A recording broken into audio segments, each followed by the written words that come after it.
Gunold's Filmoplast is a self-adhesive backing available in black and white and in different lengths and widths. By using Filmoplast, it is now possible to hold fabrics in place without framing.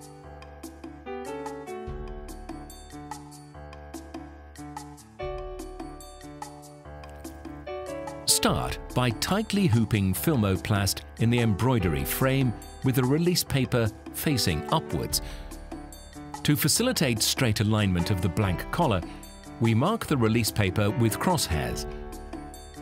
Penetrate with an embroidery needle in 4 spots: on the top, at the bottom, on the right, and on the left. Using a ruler, connect the points vertically and horizontally so you end up with crosshairs. This must be done on every embroidery head.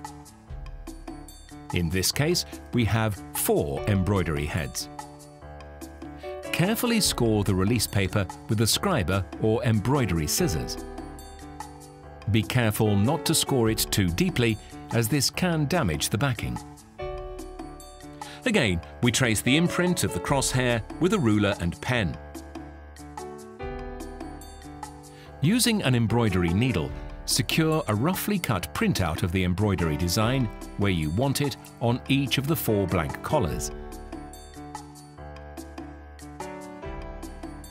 Align the 4 blank collars on the crosshairs, smoothing out and pressing the fabric firmly onto the Filmoplast.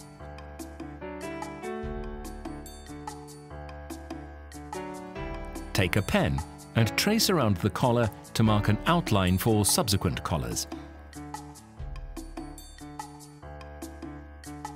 Move the embroidery frame to position the embroidery needle exactly above the starting point of the embroidery design, and start the embroidery process.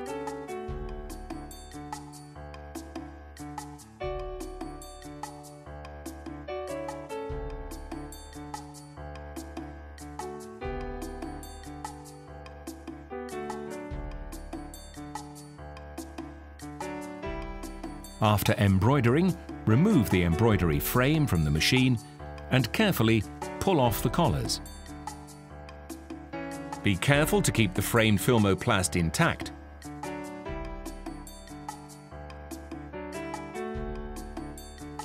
The release paper should again be facing upwards, and we now pull off the spare piece of Filmoplast.